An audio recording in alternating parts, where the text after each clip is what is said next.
And angles अभी आपके paper आने वाले हैं 1 तारीख से, तो मैं आपको कॉन्सेप्ट बता रहा हूं कि रे किरण क्या होती है, क्योंकि अब आपका पेपर कैसा है, एमसीक्यू है। तो उसमें क्या है, आपको क्वेश्चन कैसे करने हैं, बिल्कुल आपको बस देखना है और आंसर बताना है, क्योंकि आपके पास सिर्फ और सिर्फ कितना टाइम है, 90 मिनट है। 90 मिनट में आपको कितने क्वेश्चन करने हैं, 50 क्वेश्चन करने हैं। अब आप देख लो कितना टाइम है एक क्वेश्चन के लिए। अगर आप इन चीजों को डायरेक्ट पढ़ के जाते हो, डायरेक्ट पता है, तो आप क्या कर पाओगे, वहां क्वेश्चन 90 मिनट में अटेम्प्ट कर पाओगे, नहीं तो फिर आपके क्वेश्चन भी क्या हो जाएंगे, छूट जाएंगे। ठीक है, तो इन क्वेश्चनों को करने के लिए आपको कंसेप्ट पता होना चाहिए कि किरण क्या हो, रे क्या होती है, किरण, लाइन सेगमेंट क्या होता है, रेखाखंड क्या होता है, कॉलिनियर पॉइंट क्या होते हैं और नॉन कॉलिनियर पॉइंट, एंगल्स क्या होते हैं, आर्म्स क्या होते हैं, वर्टेक्स क्या होती है। तो सबसे पहले हम बात करेंगे रे। रे मतलब किरण। आप कहीं भी जाते हो, जैसे आप कहीं जा रहे हो तो आपको एक डायरेक्शन लिखा हुआ है, एक पत्थर लगा होता है, आप देखते हो कि 450 किलोमीटर मसूरी है, तो आपको एक ही डायरेक्शन में रे बनी होती है। आपको रे कैसे दर्शाई जाती है, ये एक ही डायरेक्शन बताते हैं, तो इसको हम क्या कहेंगे, रे या किरण। आप जैसे 450 किलोमीटर पत्थरों में लिखा होता है, आपने देखा हो अगर कहीं जाते वक्त, तो आपको वहां पे क्या नजर आता है, 450, आपको एक रे दिखाई जाती है, मतलब इसी डायरेक्शन में मसूरी कितना है, 450 किलोमीटर, तो ये रे है। अब लाइन सेगमेंट में दोनों डायरेक्शन होते हैं। कैसे, देखो इसे हम क्या कहेंगे, लाइन सेगमेंट, ए और बी, ये हमारा लाइन सेगमेंट है। इसको रेखाखंड को या लाइन सेगमेंट को हमें डोनेट करने के लिए ऐसे, अगर आप कहीं भी क्वेश्चन में देखते हो ऐसे लिखा है, तो इसका मतलब क्या समझोगे आप, लाइन सेगमेंट है या रेखाखंड है। ठीक है, इसको आप कैसे लिखते हैं बुक में, ऐसे लिखते हैं, तो ये क्या है, आपकी रे है या किरण है। दूसरा कॉलिनियर पॉइंट, एक ही कॉलिनियर, चींटियां जो चलती है ना कॉलिनियर वे में चलती हैं। चींटियों को आपने कभी चलते देखा होगा, चींटा या चींटी वगैरह, वो कैसी चलती है, एक सेम वे में। वो क्या करती है, एसिड छोड़ती हैं, जिससे वो क्या करती है, चली जाती है, उस एसिड को क्या करते हुए उनके नाक में उसकी वो आती है, और उसकी वजह से वो चींटियां एक ही रे में चलती हैं। तो इसे हम कहेंगे संरेखी बिंदु। संरेखी बिंदु क्या कहेंगे, संरेखी बिंदु, एक ही, तो इन्हें हम कहेंगे। और बहुत सारे पॉइंट जब मिल जाते हैं तो कॉलिनियर, इन्हें कहते हैं कॉलिनियर पॉइंट। लेकिन नॉन कॉलिनियर पॉइंट किन्हें कहते हैं, जिनका कोई बे ना हो, कोई इधर पॉइंट है, कहीं एक पॉइंट है, कहीं यहां पॉइंट है, कहीं यहां पॉइंट है, कहीं यहां पॉइंट है, कहीं यहां पॉइंट, ये क्या कहलाते हैं, हमारे नॉन कॉलिनियर पॉइंट कहलाते हैं। तो आपको इतनी चीजें समझ में आई होंगी, रे किरण मतलब एक ही डायरेक्शन, लाइन सेगमेंट रेखाखंड मतलब दोनों डायरेक्शन में, कॉलिनियर मतलब एक ही बे में चींटियों की तरह जो चलते हैं। दूसरा non collinear point, non collinear point मतलब कहीं भी कोई, मतलब पता ही नहीं है कौन सा पॉइंट कहां जा रहा है, तो ये क्या है, आपके नॉन कॉलिनियर पॉइंट। अब हम एंगल, आर्म्स और वर्टेक्स की बात करेंगे। एंगल्स क्या होते हैं, एंगल्स तब बनेंगे जब दो आर्म मिल रही होंगी, दो भुजाएं मिल रही होंगी। कैसे, देखो आप, दो भुजाएं, सपोज करो ये दो भुजाएं आपको कहां मिल रही हैं, ये देखो, तो आपने ऐसे लिया और इसको ऐसे कर दिया, तो ये जो बनता है इसको क्या कहते हैं, थीटा, और ये क्या है, हमारा एंगल्स है। क्या है, एंगल, इसे एंगल या कोण कहते हैं। और लेकिन ये क्या है, हमारी आर्म्स है, आर्म्स है, आर्म्स मतलब भुजाएं, क्या, ये हमारी आर्म्स हैं, इन्हें हम क्या कहेंगे, आर्म्स कहेंगे। ये हमारी क्या है, भुजाएं हैं, इन्हें हमें क्या कहेंगे, भुजाएं। ये भी भुजा, ये भी भुजा, दो भुजाएं जब मिलती है एक पॉइंट पे, वहां पे क्या बनता है, वर्टेक्स बनता है। क्या बनता है, वर्टेक्स, या वर्टेक्स या क्या कहते हैं, शीर्ष, वर्टेक्स या शीर्ष कहते हैं। क्या बनता है, वर्टेक्स या शीर्ष बनता है। तो इतनी चीजें आपको समझ में आई होंगी, क्योंकि पेपर में आपको डायरेक्ट करना है। ऐसे नहीं कि आप पेपर में कुछ भी कर दोगे, आप वहां सोचते रहोगे। अगर सोचोगे तो फिर तारे गिनना बैठ करके, अगर आप वहां एक क्वेश्चन को करने बैठे और आपने 10 मिनट लगा दिए एक क्वेश्चन करने में, तो आप सोचो कितने क्वेश्चन कर पाओगे।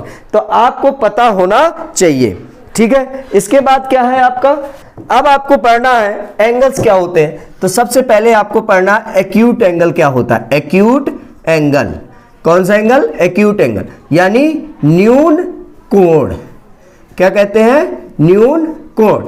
अब एक्यूट से ही पता चल रहा है कि छोटा, एक्यूट मतलब ऐसे कह देते हैं एक्यूट बीमारी, एक्यूट मतलब जो कम समय तक रहे, एक्यूट का मतलब होता है छोटा।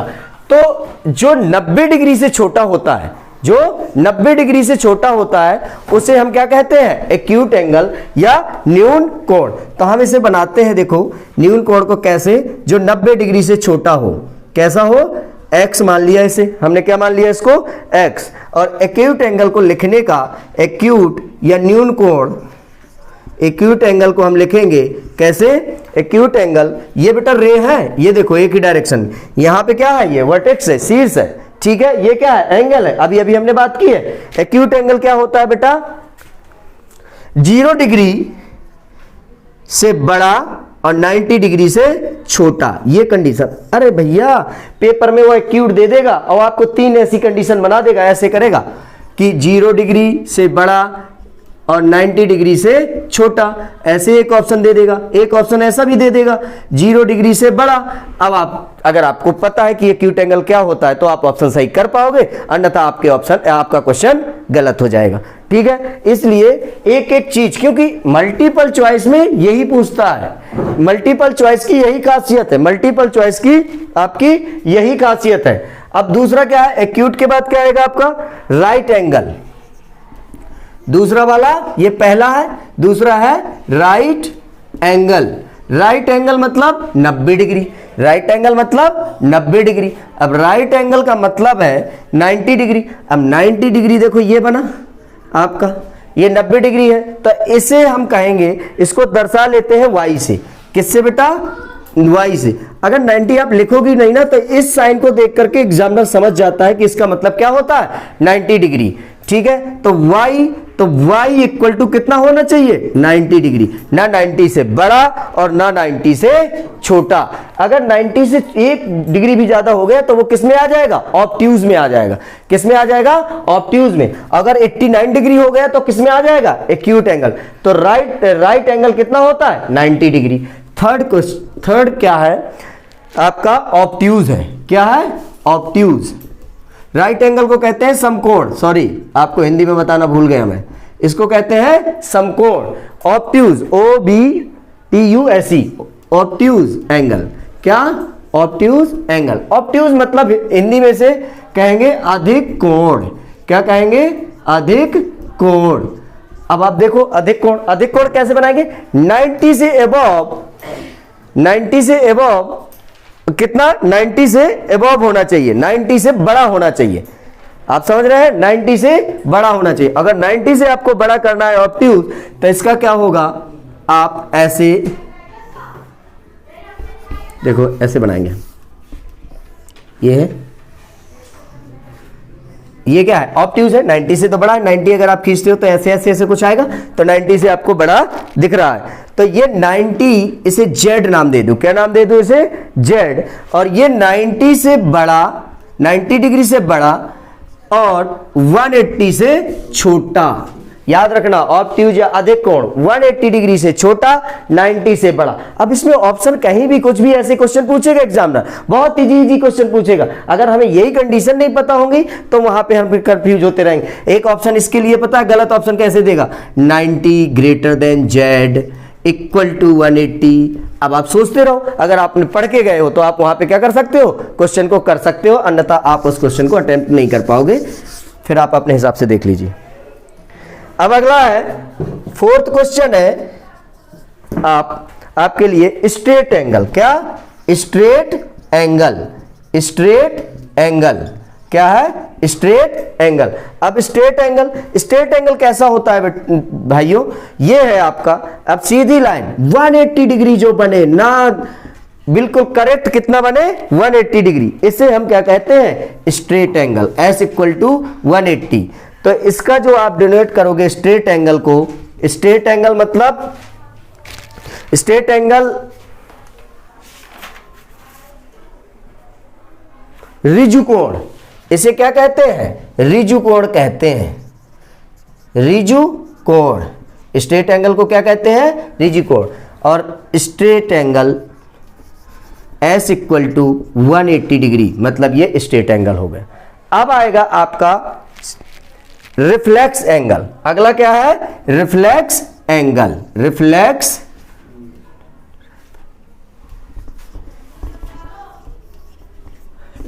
एंगल। अब रिफ्लेक्स एंगल क्या होता है, रिफ्लेक्स एंगल को देखने के लिए प्रतिवर्ती कोण, प्रतिवर्ती कोण, कौन सा कोण? प्रतिवर्ती कोण। इसको समझो सही से। ये क्या होता है, जैसे आपने कोई एंगल बनाया, देखो यार इसको अभी ये आप लोगों ने लिख लिया होगा, नहीं तो पॉज करके आप इसको लिख लीजिए, ठीक है। अब हम चालू करते हैं क्या, इसको समझाता हूं। ये थोड़ा सा बहुत इंपॉर्टेंट है, यहां से क्वेश्चन जरूर आएगा। ये तो आपने बहुत पहले भी पढ़े होंगे, 7वीं 8वीं में भी पढ़े होंगे। रिफ्लेक्स एंगल, अगला क्या है आपका? रिफ्लेक्स एंगल, इसे हम कहते हैं प्रतिवर्ती कोण। क्या कहते हैं इसको? प्रतिवर्ती कोण। अब प्रतिवर्ती कोण को आप देखो, इसको हम बनाते हैं, कोई भी आप डायग्राम बना लो। सपोज करो आपका, इसे हम ले ले टी, ले ले टी, एंगल टी, नाम कुछ भी हो सकते हैं, इससे कोई नहीं फर्क पड़ता, एक्स वाई जेड कुछ भी नाम ले लो आप, टी वाई ले लो, जेड ले लो, अल्फा ले लो, बीटा ले लो, गामा ले लो, आपको जो लेना है। मैंने टी ले लिया। अब टी आपको सपोज करो 60 डिग्री दिया है। अब आपसे वो पूछ रहा है कि रिफ्लेक्स एंगल बताओ। तो रिफ्लेक्स एंगल के निकालने के लिए जितना ये एंगल दिया है उसके पीछे जो बन रहा है, तो अगर कोई कहता है कि आप रिफ्लेक्स एंगल बताओ या प्रतिवर्ती कोण बताओ, रिफ्लेक्स ऑफ टी, टी का रिफ्लेक्स क्या होगा? तो 360 माइनस टी। तो आप देखो कितना हो जाएगा reflex of T, reflex of T कितना हो जाएगा? 360 माइनस 60। तो रिफ्लेक्स एंगल कितना आ गया आपका? प्रतिवर्ती कोण कितना आ गया? टी कितना आ गया? 300। यहां से क्वेश्चन आपके पूछे जाएंगे, आप याद रखना, 1 नंबर का क्वेश्चन है वो रिफ्लेक्स ही पूछ लेगा। अब आपको पता है तो आप क्वेश्चन को कर पाओगे, और नहीं है अगर आपको पता तो आप क्वेश्चन को नहीं कर पाओगे। तो ये आप इसको आप नोट कर लीजिएगा, ठीक है। अगला है आपका कॉम्प्लीमेंट्री, सप्लीमेंट्री। कॉम्प्लीमेंट्री और सप्लीमेंट्री क्या होंगे आपके? कॉम्प्लीमेंट्री और supplementary.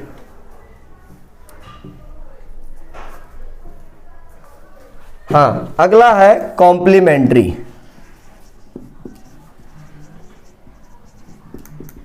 Complementary angle, complementary angle यानी पूरक कोण। कॉम्प्लीमेंट्री मतलब पूरक कोण। सप्लीमेंट्री, सप्लीमेंट्री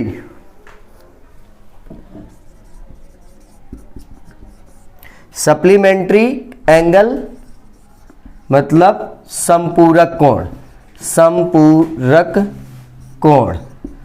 अब आपको इसमें क्या करना है? कॉम्प्लीमेंट्री मतलब जो दो एंगल का सम कितना होना चाहिए?